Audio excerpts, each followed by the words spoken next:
Hi there. Welcome to Tech Talk Weekly. I'm Bob from Creation Station. This is our weekly show where we give you three or four interesting tech topics in about 20 minutes. But where do you think your body is when you're dreaming?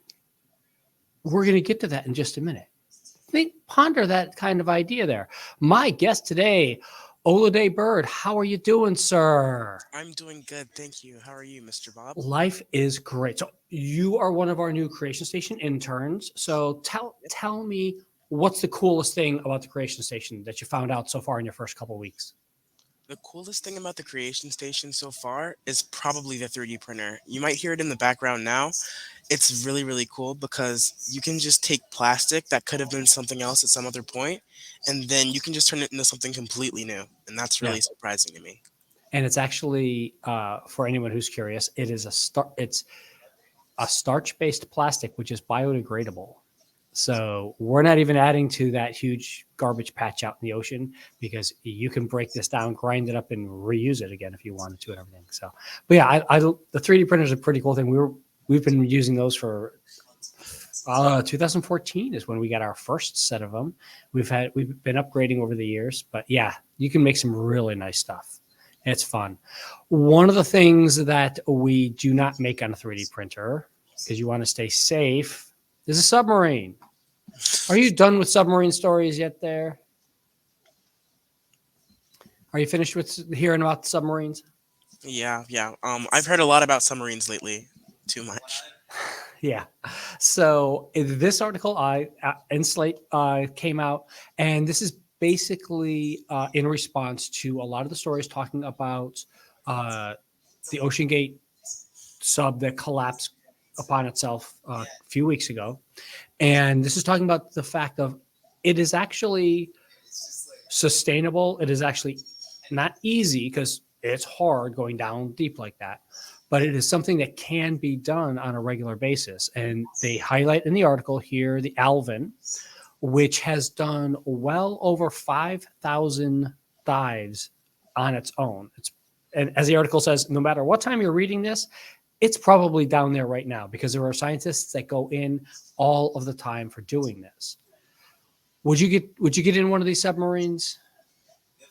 Do you think I so would over get there? in this one. I would Yeah. not get in the Ocean Gate Yeah. submarine. No. I'm not on the Ocean Gate one either. Yeah. But yeah. So what have you heard about these kinds of explorations before? This whole thing literally blew up on everybody 3 weeks ago. Yeah, I have. So after hearing about the Ocean Gate submarine imploding, the Titan, Mm-hmm. I did some research about submarines because I've always been curious about the ocean, but this really sparked my interest because I learned how deep the ocean can get and that they hadn't even reached the bottom. So I was doing research and I found that lots of people from decades ago have gone down as deep as they did and returned safely. Lots of exploration missions go there, and there are National Guard submarines that go that deep. And the main thing about it is it wasn't very well done. For example, Yeah. they make the hull out of carbon fiber, and carbon fiber is known to be very brittle. So when it cracks, it shatters into a Mm-hmm. million pieces. Yeah. And there were scientists who were working on that submarine who told people that it wasn't safe, and they got fired from Ocean Gate. So it Yeah. was like a very rushed, very haphazardly put together project, and it collapsed as from a lack of insight. Yeah. And that's exactly what this article is talking about is why the Alvin and other ones that have been around for many more years are doing this. And the the fun pull quote from this article for me was you need to watch out for what kind of clothing you're wearing when you're inside of the submarine. Obviously, not something they were really worried about on the other one. However, they were like, you need to let us know any kind of non-natural fiber that you're doing. And it was like, well, your underwear is probably fine. And I'm like, if we're going to get down to just even down to the underwear, yeah, we're taking all the precautions and making sure that that's really going to work for us, huh? That's one thing that I noticed when I read that article. They put a lot of care and attention into all the small details, even the plastics and microfibers that you might wear a synthetic cloth that can create fumes that can suffocate people or mess with the different Yeah, circuits and things inside. it's a tiny little airspace. Yeah, Yeah, with engineering, it's all about trial and error. And when you're using a submarine to go down to the bottom of the ocean, if you Hmm. fail, you're not probably not making it back up. So Yeah. you have to be really careful when you're actually going down there and do lots and lots of research before actually going miles down under the ocean. Oh, yeah, yeah, yeah. Yeah, it's amazing. So, wanted to follow up with this story because, again, we've talked about this at least twice before on the show because it's been the story everybody was covering. It's a semi-tech story, and just making sure that everybody understood. There are good ways of doing this. And speaking of looking around for other ways of doing things, what do you think? Tell me, Olundae, what do you think your number one takeaway 100 years from now that you want to tell somebody? What's the cool tech of this time that you need to know about 100 years from now? So 100 years from now, they probably already have virtual reality, augmented reality. That's at a much higher stage than it is now. Hmm. I would want to tell them that we're just starting to make virtual reality and augmented reality. And just 100 years before, it was the new thing. I Yeah, remember when the Creation Station here at Main Library first got their VR technology. Must have been 7 years ago, I think. yeah, 2016. Yeah, And they were still on the first floor then.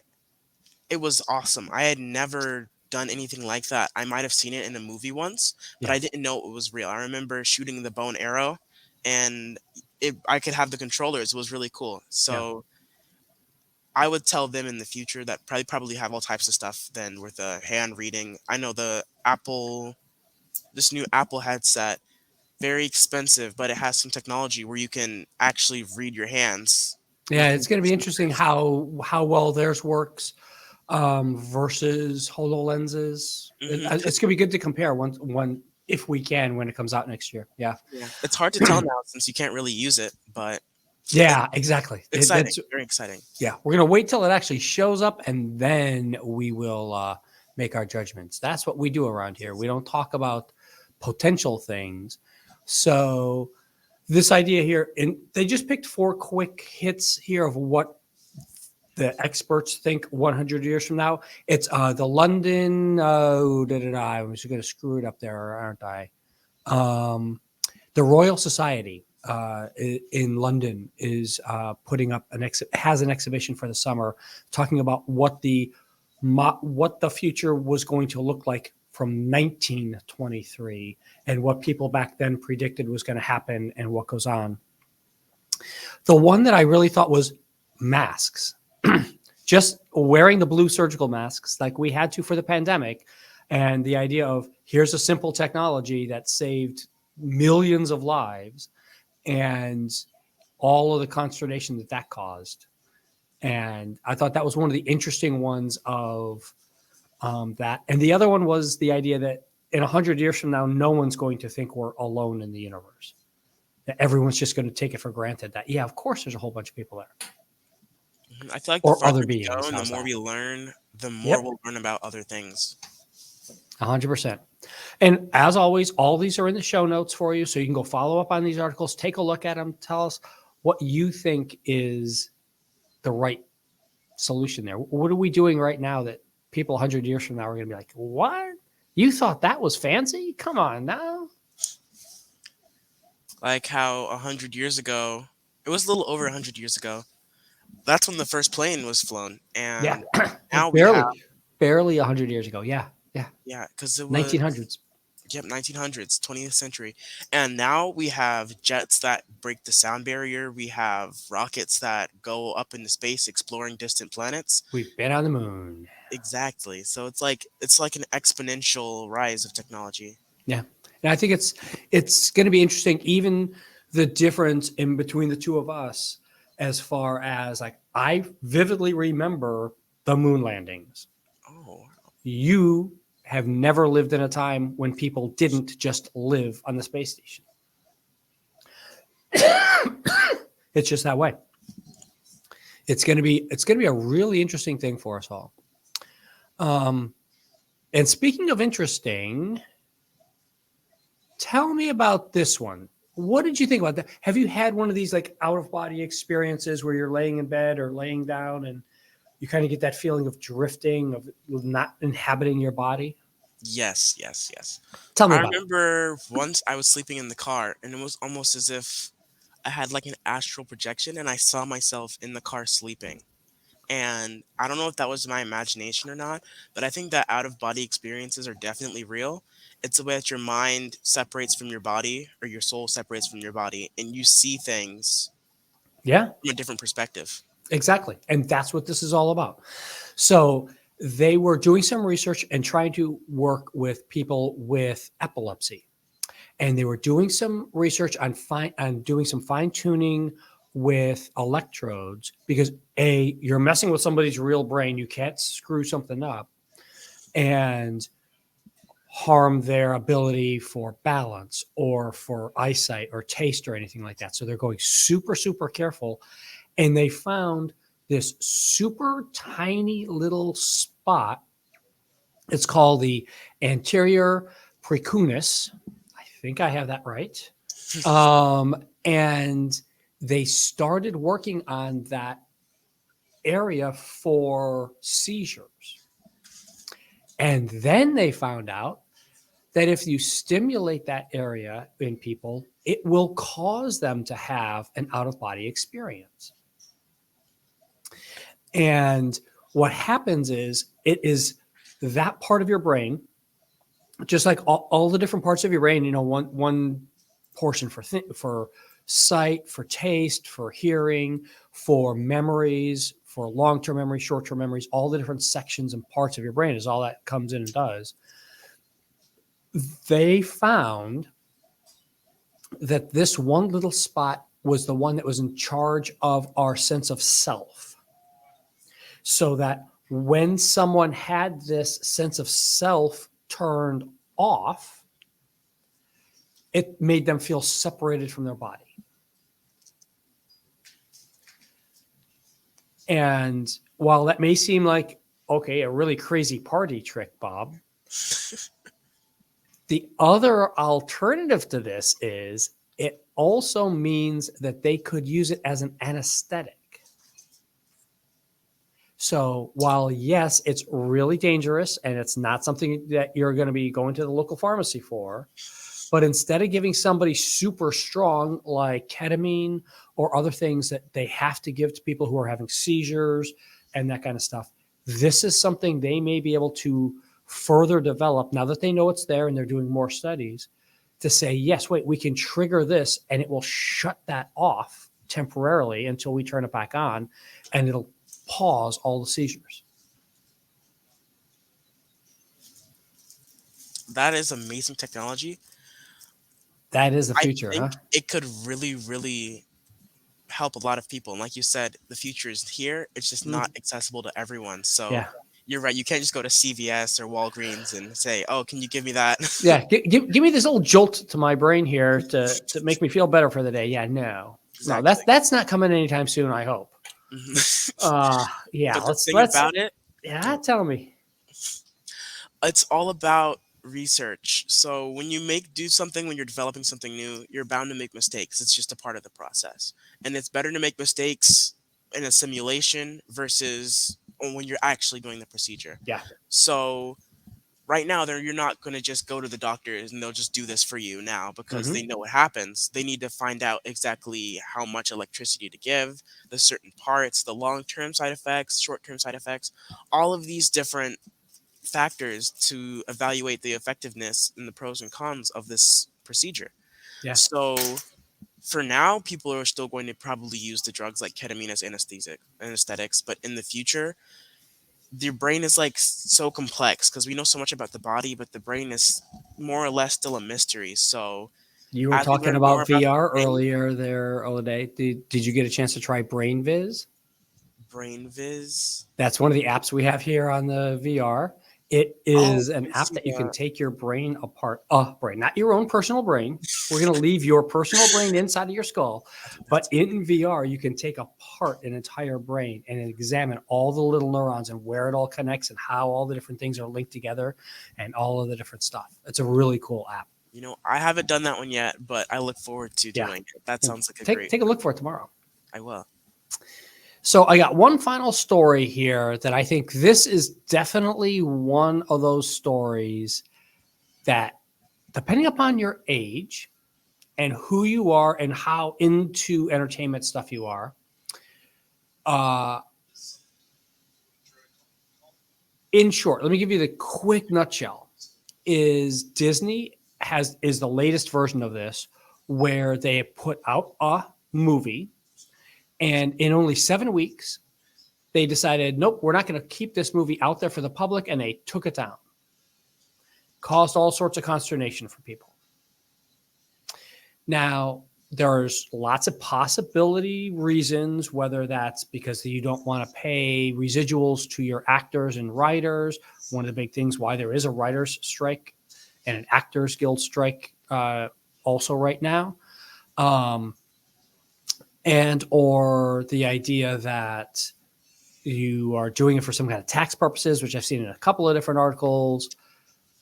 But my question for you, sir, you've grown up in a time where you have basically access to everything at all times. You've got, I mean, you can see movies from the 30s, the 40s, the 50s, the 70s, the 80s, the 2020s, all next to each other. You just grab it off Hoopla. If you're using the library website or whatever streaming service you're using, you're going to go out and grab and pull these things off. So does this upset you that something just disappears? So, yes and no. So, I believe that media that you own, something that you've already bought or paid money to have access to, should not just be taken away out of nowhere. I think you should be able to keep having access to it and basically watch it however many times you want.